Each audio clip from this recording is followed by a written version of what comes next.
Hey guys, it's Carl. So this is the brand new Mac Mini with M2 or M2 Pro. Second video that dropped of Apple's new stuff. My first one was the 16-inch MacBook Pro with the M2 Pro, M2 Max. I'll leave it linked up this way. Your choice of which video to watch.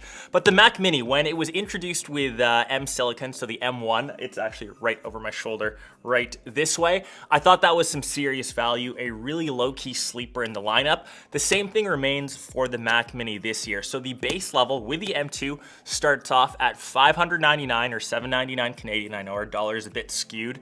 That is some awesome value for what you're getting inside. Obviously, you need an external monitor, keyboard, mouse, etc., but most of us have that. My specific spec is the M2 Pro, 512 gigs of storage, 16 gigs of RAM. This is over $1,200, and I think that big jump between the M2 and the M2 Pro just isn't worth it. My recommended spec, stick to the base level, so M2, upgrade the RAM, 8 gigs to 16. Apple still somehow charges $200 or $250 Canadian to upgrade from 8 gigs of RAM to 16, which I think is just downright crazy. Stick to the base level storage and get an external hard drive. As this computer will sit at your desk, it's cheaper to just upgrade without paying for the Apple tax for extra RAM, for extra storage. So definitely my recommended spec, but we'll get to an unboxing in case this is the first time that you're seeing. So the Mac Mini comes in the two colors still, so either the silver or the space gray, which you kind of see behind me and inside of the box. We've got the Mac Mini up top with a nice little black pull tab, and underneath designed by California in Apple, if that's the first time you're seeing this here on the channel. Mac Mini instructions and a silver Apple sticker, so that will match in correspondence to either the silver or the space gray. And underneath that, we just have the standard power cable. So just remember that the Mac Mini doesn't come with any extra accessories. So if you still want to buy a Magic Keyboard, if you want to buy a Magic Mouse, which I would still kind of stay away from, just grab like a Logitech MX Master.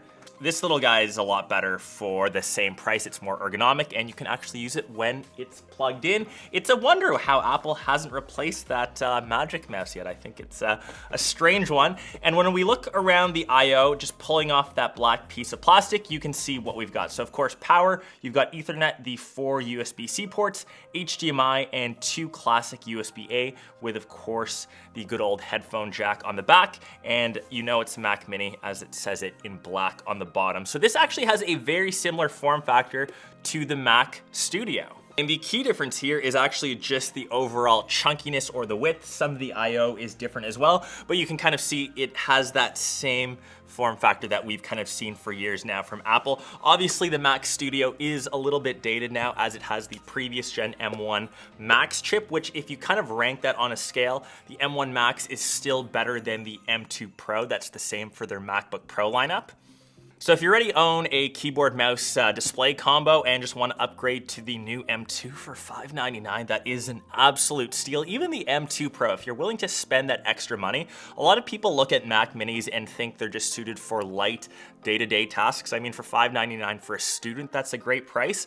But even with the M2 Pro, you can handle multiple streams of 4K footage. I'm doing that over on my M2 Pro on my MacBook Pro. A lot of pro lingo, but there is some serious firepower behind this. So I'll get this kind of paired with my studio display and kind of run through this little device. And just with literally 2 cables, so one from the studio display, one from the Mac Mini, we have a fully functional setup. So obviously you can choose to go the Apple route, get the Magic Keyboard, get the little trackpad. Like I said, just get the Logitech MX Master instead of the Magic Mouse. This is a super potent combo, and I know that it technically isn't super mobile. I know that you can theoretically put this in your backpack, bring it to, say, a studio, bring it to a different location. Sure, it's easy, but you're not gonna haul around everything with you every single time. So definitely for a home use or one, I guess, standard location. And with this, I actually edited this video, the one that you're watching, on this Mac Mini. I was actually fooling around before I started recording this.